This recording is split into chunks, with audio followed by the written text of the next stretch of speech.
Welcome again, everyone. If we've not met before, my name is Max and I'm a CFC facilitator. I'm very happy to be here with you for yet another brainstorm this year. We're going to look at climate migration. So the big question we're trying to answer today, or the various questions around it, is what can we do about climate migration. We've received a lot of questions from you. So first of all, thank you very much for all the questions. What I'd like to do now is I'd like to introduce our speaker and the format of the event, and then tell you about the technicalities, and we can get on with it. So if there's anything in the meantime, you can use the chat to ask questions or add comments. So again, this is the climate migration brainstorm, and our guest speaker today is Gleda Lan, who's the senior research fellow at the Energy, Environment and Resources program at Chatham House, and I would maybe add regular on our events. She joined us last year for an event on the impact of the COVID pandemic on the environment, and we hope that we'll see more of you in the future at our events later. So thank you very much for joining us. The remit of the meeting should be known to most of you since you are so active on the platform already. So we're trying to figure out what is it that we can do about climate-related migration. We've received 14 questions from you, so thank you very much for that. What the event will do, or what the format of the event is, that over the next 85 minutes or so, we're going to spend some time listening to an input by Gleda, and she'll try to address some of your questions and comments, although she might not be able to cover all of them, because again, there were quite a few and quite a broad scope of issues that you touched upon. So we're going to spend about 10-15 minutes on the presentation, including answers to some of your questions. Then we're going to have about 20 minutes for questions from the audience. I would maybe encourage those of you who've not submitted questions on the platform to ask questions. You can do it by raising your hand, or if you'd rather have me ask the question, you can drop it in the chat and I can ask it on your behalf. Then if you've already submitted a question, I would maybe kindly ask you to wait until the other community members have had a chance to ask the question, or if you have a follow-up question to something you've asked and had a response to, then please let us know as well. And that's the first part of our event normally, and then we're going to move on to a small group discussion. So looking at the numbers today, I think we're likely to have 2 or 3 smaller groups, and we will be looking in more depth at the issues touched upon, and you'll have a chance to follow up on some of your questions and to also share your experiences and the work that you do around climate and migration in your communities, in your countries, and already start brainstorming on the ideas before the next iteration of our challenge. As you probably know, most of you have done this before, is we try to generate some ideas and suggestions for the solutions to the challenge, and then you will also be sharing this on our platform. So we're looking at half an hour for opening presentation and discussion, then about half an hour for a small group discussion, and then we're going to bring everybody together for a closing, and we're looking to close at 6:30 UK. Right, we have one more person joining, and that's great. So that's it in terms of our broad remit of this meeting. I will hand over to Gleda. Gleda, you will have about 10 to 15 minutes for your presentation, and then we're going to move on to questions. That's okay? So thanks for joining us again. Over to you. Thank you very much, Max, and hello to everyone who's joined.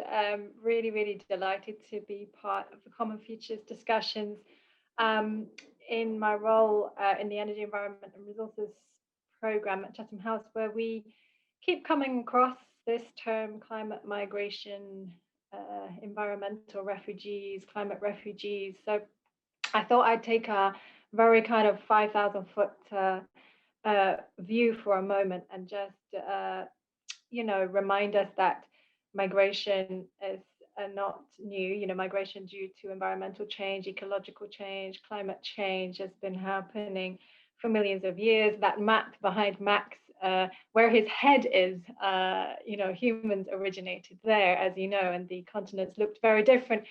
2.5 million years ago. So and we've spread out as a race across the world and tended to change radically, the environments that we colonized. And I'll come back to that. But that usually happened. Those changes usually happened over thousands of years, maybe hundreds of years at the shortest. And today we're facing much more rapid changes, and not only that, but we have much larger populations.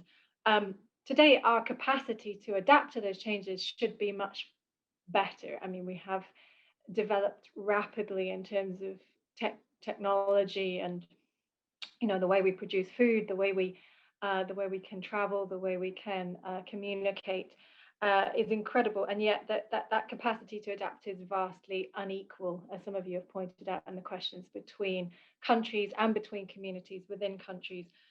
The effects of climate change are also unequal, often affecting some of the poorest countries in the worst possible ways, as you've mentioned too. So I think, it's interesting to think about that early part of human civilization. So for about 2.5 million years, humans were reliant on the food that they could find, the foraging or the animals they could hunt, and they had very little input into changing those ecosystems. And then around, between 5,000 to 11,000 years ago, or 11,000 to 5,000 years ago, we began to settle, and we began to cultivate crops and farm animals. And that agriculture that we're talking about led to where we are today, but it also so it had many benefits in us to increase our populations rapidly, but also had many problems. And I think it's quite interesting to think about this this nice piece that was written by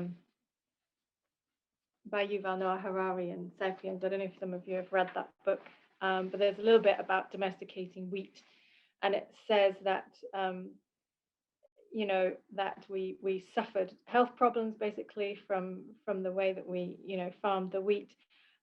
Moreover, the new agricultural task demanded so much time that people were forced to settle permanently next to their wheat fields. This completely changed their way of life. We did not domesticate wheat; it domesticated us. And then it goes on to talk about the culture that evolved around that protection of property, and then producing more to trade, which you can see in today's nation states, trade, borders, property rights. And I think that all forms a context for climate migration that we see today. Now, some of you have asked about the definition of a climate refugee. There isn't an official one, and it's not necessarily a useful term. It's quite problematic. As you know, a refugee is defined by the 1951 Geneva Convention as somebody who leaves his or her country in fear of persecution for various reasons, mainly political reasons, racial reasons, religious reasons, and they feel fear to go back home. And so the idea that there's certain rights that a refugee has, and certain responsibilities that that hosting countries have towards refugees, that wouldn't easily be applied to someone who was fleeing from environmental conditions, environmental change in their country today.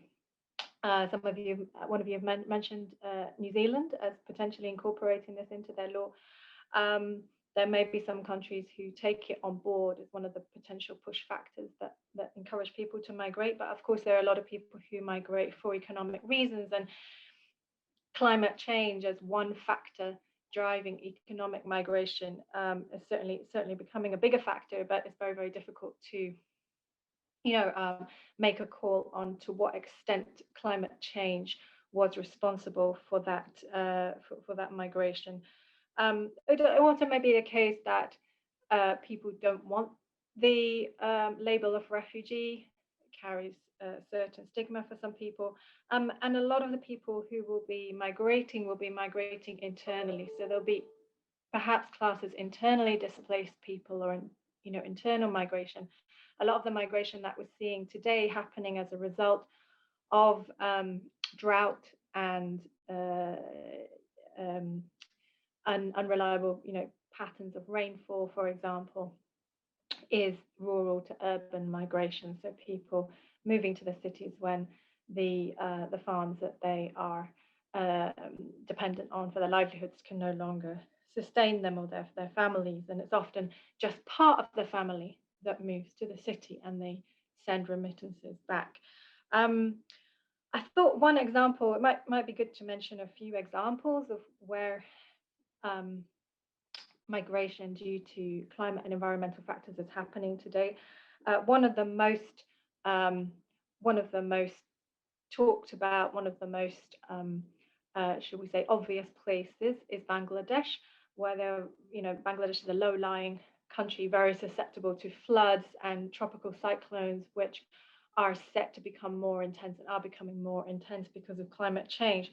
Um, so you have a lot of internal migration, is internal displacement within Bangladesh, which is highly, a highly populated country. Dhaka is extremely densely populated, and people tend to move into Dhaka when there are floods, when there are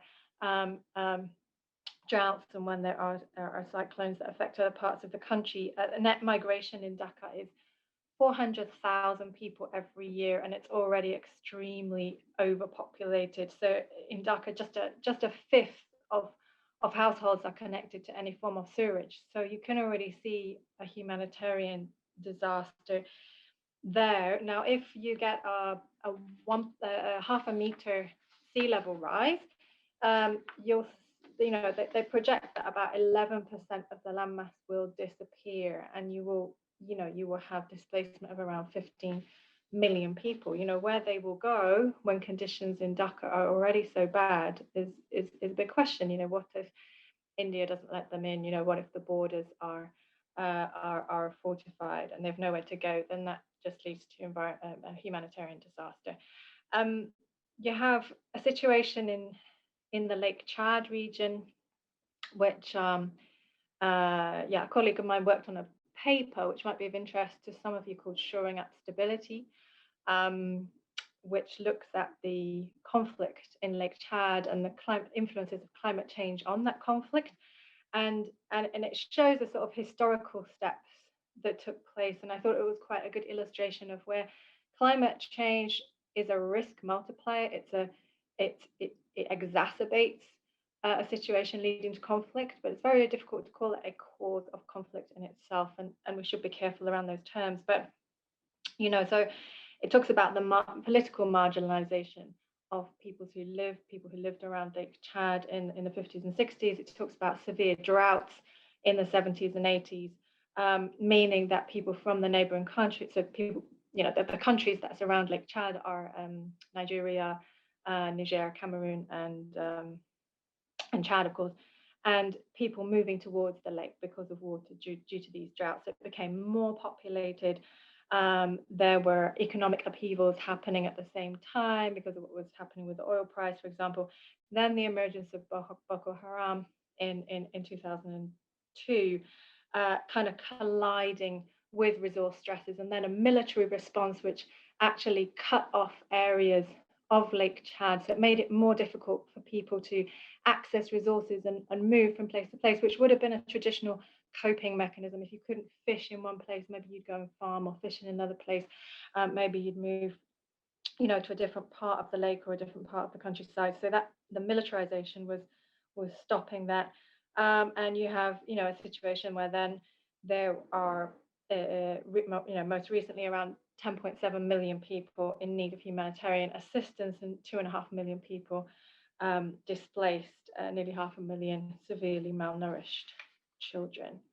So I think, in that respect, it's really important to come back to the issue of responsibility and accountability, because it's very important that we don't, when we see a large scale displacement or we see a conflict that has a climate change connection, that it doesn't mean that we remove the accountability and the responsibility from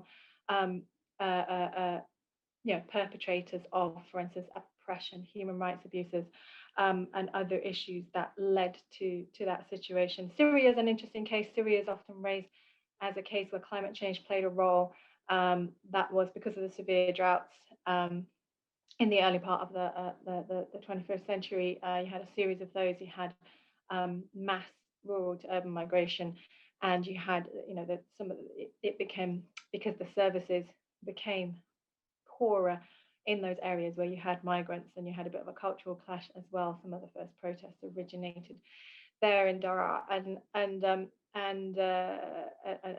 increased sort of social tensions. But there was so much more behind the conflict in Syria, years of political oppression and reforms that opened economically and not politically, and also the neglect of rural areas and some of the mismanagement of water, not only in Syria but between countries too, that all played a role. So I think that issue of governance is extremely important.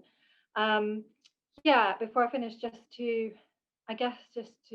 say a little bit about some of the means of combating, or some of the means of addressing uh, migration due to environmental factors. I mean, you have asked some brilliant questions here, and it's difficult to pick on which ones to answer. But one question, for example, is are we approaching this the wrong way? Should we begin institutional building around the subjects of human rights and protection at the very lowest levels? I mean, certainly you see in some of those places where people have moved, as really severe problems with land ownership, for instance, land grabbing, and the poorer people, the smaller farmers, being pushed out or having their land taken away, or being unable to access the markets for their goods.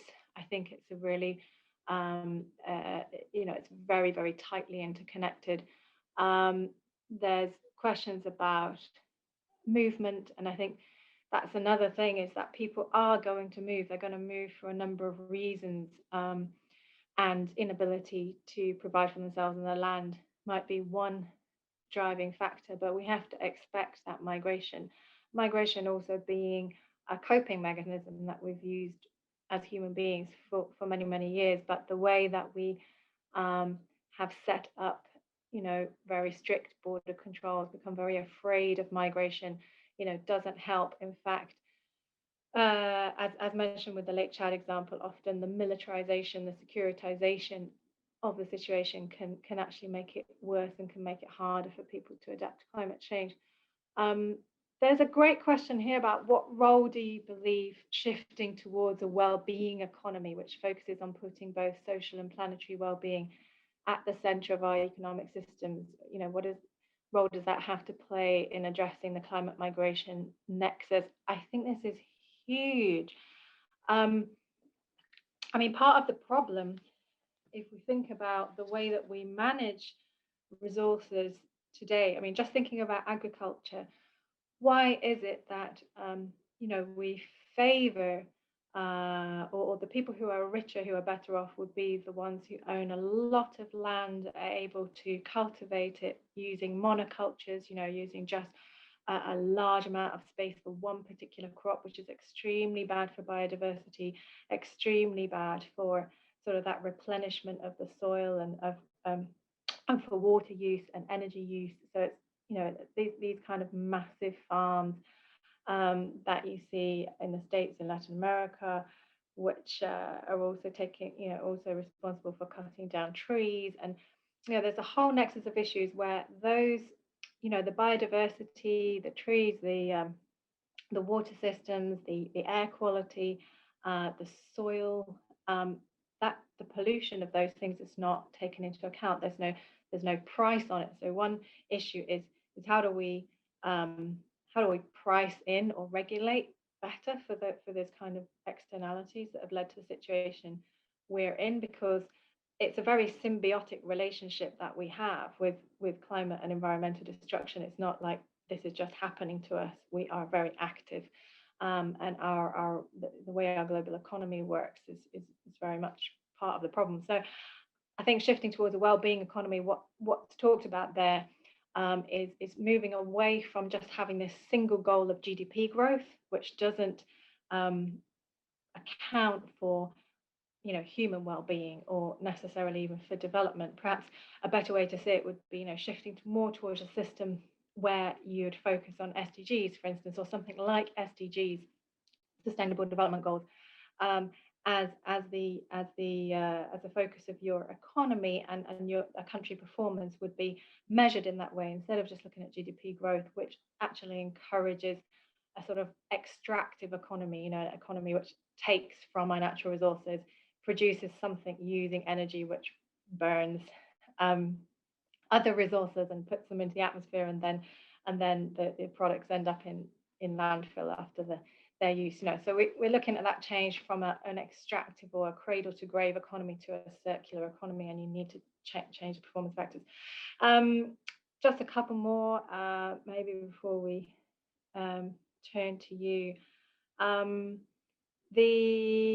There's a really good one, really good question on how can we overcome the challenge that those states who disproportionately contribute to the majority of consumptive and exploitative practices that are driving climate change, and consequently climate migration to are not the countries that suffer the worst consequences of the practices. How can we make sure that they become more responsibility and play a role in addressing climate change? I mean, it's a huge question, isn't it? It's a huge question for the climate change negotiations. It will come up again at COP26. How can the transfer of finance and know-how and technology from rich countries to poorer countries take place? Is it enough? No, it's not. And we know that from the amount that's been committed to climate finance and not been dispersed for many reasons. So there's a lot of work to do on that, and I think it's important to, it's really important to bear that in mind. I think there's an interesting debate right now about the question of ecocide and whether that should be,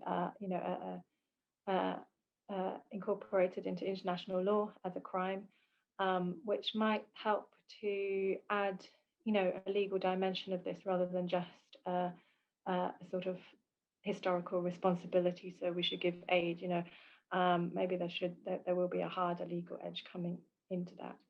I'll stop there because you probably heard enough of me, and hand back to Ben, and maybe you can field a few more of those questions. Great. Thank you very much, Leda. Thanks a lot for this. Now, as I said, we have a pretty packed list of questions. Thank you very much for covering some of those. Some of them will probably be answered in the Q&A session now. We have about 15 minutes for questions. So if any of you, I have a question here from Maxim. If anybody else wants to ask a question, you can drop a message in the chat after that. So we're going to maybe take this one first. We have a question from Maxim Lushan, who's a CFC community member, about the climate change and climate migration's effect or impact on vulnerable groups among the global population and gender equality in general. Do you have any comments on that, Leda, before we take more questions? Yeah, for sure. It's certainly the question is about adaptive capacity and people who are living on very low incomes, who have housing that is not too stable. You saw the recent floods, for example, around the Senegal River in the Sahel, or the floods in Sudan. Of course, many people's houses are just washed away. In one sense, those people, providing they don't actually die from the flood, they have coping mechanisms. They have adaptive capacity in the sense that they can, probably they've got the knowledge to rebuild and move somewhere else. But they're also susceptible to, a large number of issues like diseases, waterborne diseases. Snakes in Sudan is a big issue that comes with the floods, and people have really noticed the increase in snake bites for children. There's all kinds of things like that. On gender, what often happens is the men will move out of rural areas to try and find jobs in the cities, and even move across borders. And the women will be, the village will have a higher population of women who have to do perhaps double the work, to work the farm and to produce the vegetables. So it's a huge burden on both, really, but especially women in terms of keeping the communities going under stress often. But there are some interesting examples of amazing projects that have come about through women tackling those situations. I read about one the other day because I was looking at the Sahel region where a, a group of women were assisted by a charity to use solar power, and they used that to irrigate their fields, saving a lot of money on fuel, but also invested in regenerative agricultural practices, you know, to reduce their need for chemicals, to restore the soil, to grow trees. And actually, some of the men, when they came back and they saw how well the village was doing, they decided to come back and live there. You know, so that's very interesting. I think the potentials are there, but it's absolutely true. You know, people who are the poorest are on the front line. Thank you very much, Leda. Do we have any more questions? We have potentially up to 5 minutes for questions if there are any. Yes, Francesca, do you want to unmute yourself and ask it, or is it okay if... Okay. Hi, Francesca. Yeah. Hi. Yeah, I can ask if we have the time. Great. Yes, sure. Yeah. Hi. Thank you for all the information, Glada. First of all, I was interested in asking, since we've been studying a little bit about it, how can we untangle the nexus between the conflict and climate change effects on humanitarian crisis? As I've been doing some research for my MSc studies on the Yemeni crisis, and I found really difficult to address what is leading what, since the conflict has been ongoing for so long, and obviously climate change effects has not been addressed for it. And it's like a vicious circle now where you can't really, I find you can really untangle it. So I know that this is a problem for Yemen and for Syria as well. So I was wondering if you have any suggestion about it. Thank you. Thanks. Yeah, I mean, every situation is different, but I think to look back into, you have to go quite far back sometimes in history to look at what factors led to conflict. It's often when things become, you know, like a civil war, like the one that happened in Syria, for example. I think you can see the same thing when you had a civil war in Algeria, when you had the Iranian Revolution. Often comes about when people's expectations are raised and then they're dashed. You know, there is an opening. There are some economic reforms, maybe some political reforms, or maybe a little, you know, a chance for freedom. And then suddenly it's you know, but they're not quite there, and that there are repression. You know, there are repeated repressions where a government is feeling insecure and may oppress its people. And I think a big part of that is when you do get those economic openings, is that you have the growth of a middle class or a rising class, and but nothing much for the sort of strata below that, and you have a rising gap basically between rich and poor, alongside corrupt practices, which makes people obviously very angry. There's often the lack of opportunities, the unfairness, the injustice, and also human rights abuses on top of that. So that there are sort of political reasons. They actually feed into, I mean, of course, then environmental degradation. I mean, I don't want to generalize too much because every situation is different, but certainly in Yemen, it was an issue that the international community has been aware of for many, many years, and it wasn't being addressed properly. Yemen has suffered drought. Its water table has been reducing over many years. It's actually it was a humanitarian crisis waiting to happen even before the war. Obviously, that's made things much worse. But I think it's interesting from a humanitarian perspective in terms of what humanitarians can do to help restore the environment, or help manage resources in a way that is pro-peace, that is positive, positive for stability. And you see some amazing projects in Yemen. I mean, I was on a judging panel for the Ashton Awards last year, where the winner was from in the humanitarian energy category, which was a new category, went to UNDP for their work with women setting up small businesses, providing solar and solar power and solar water pumping in a situation where diesel was extremely expensive, and so it had a sort of local empowerment side to it, which had worked very well. Thanks for this, Gleda. And Thank you. Francis, Yeah, thanks thank for you the very question. much. Okay, Samantha, do you want to unmute yourself and ask the question?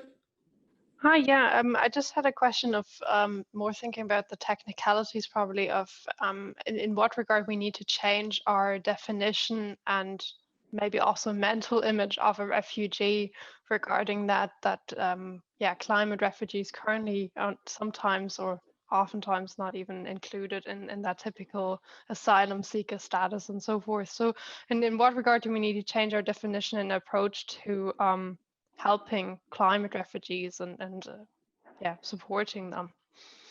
Yeah, I don't work in international law, so I'm not sure of the. I think Ruma might be able to, our colleague Ruma might be able to help us there. I mean, as I said, I don't think climate refugee is a particularly useful term for various reasons. But the the reasons for migration are very real in these cases where there are droughts, erratic rainfall, and so on. As I said, I mean, a lot of those people probably wouldn't want to be called refugees, even if they go across borders. They're looking for work. They hope to come back, and it almost opens up a real problem, I think, if you have these mass movements and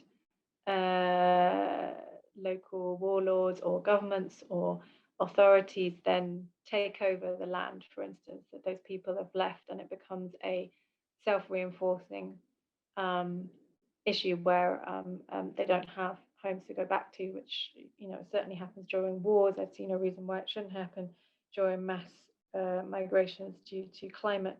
So there are all sorts of problems around it, and I don't really have the answers. I do think that we need to allow migration to be more fluid, because that, as I said, that is a coping strategy. There is this option on the table of having some kind of visa for climate related migration, and that might provide part of the answer. Certainly, I mean, look at Mexico. Some people seek work in the US, but they don't intend to stay there permanently. A lot of the migration is seasonal. And the idea, for many people who migrate generally from, say, South Asia to the Gulf, they send remittances home, and those remittances become very important for the communities back home in order to actually restore land and develop. Thanks a lot. Thank you for this. Thanks for the question, Samantha. I guess we have another question here. I can't identify the person asking that because they appear as CFC community member. So we have a question here about statistics on climate migration impact on wildlife and world tourism industry. We had a question from Fundi along those lines already. I don't know, Fundi, is that you, or do you want to unmute yourself? Oh, Akufuna. Hi, Akufuna.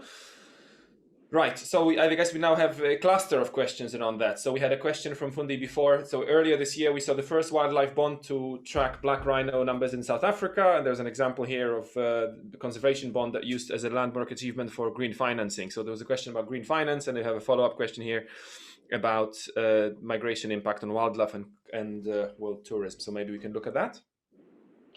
Yeah, I'll try my best. So I mean, green bonds are one of a few financial mechanisms that are coming into play, being used more, becoming more desirable as banks and investors try to shift their portfolio towards something that they can call sustainable, and also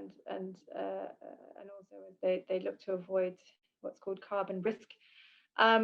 There's some interesting innovations coming out there. I saw Nigeria launched a green bond, a Euro bond a few years ago. I think it's continuing to do that to enable investments in, for instance, solar power for agriculture. I think this is an area that will increase. I think there's questions to be answered around monitoring and reporting and verification of some of those projects, but it's a growing area. The data's becoming better. There's all kinds of interesting financial mechanisms, particularly in providing insurance for farmers. weather insurance and better information around weather, so that they have the tools to adapt, and also provide some kind of security policy for them. Because I think that comes back to that issue that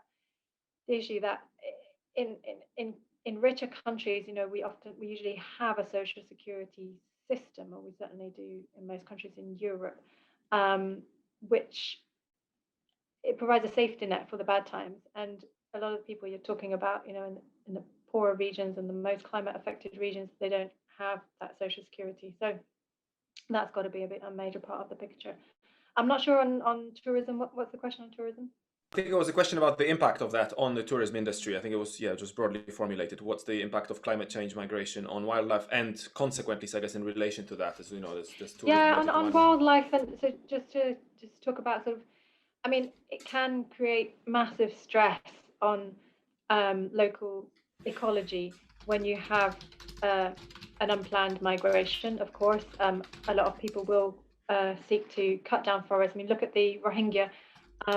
When they arrived in Bangladesh, of course, they need shelter, so they need wood to build that shelter. They need wood to light fires to cook with. And so a lot of the forest was destroyed in that area around Cox's Bazar, and in a way completely justifiably, but it did mean that several people died because of elephants then needing to seek the trees, the foliage they needed, and coming through the camp and trampling people to death. And so it's interesting that IUCN and UNHCR have worked together to look at restoring elephant habitats in other parts of the region in order to try and stem that problem.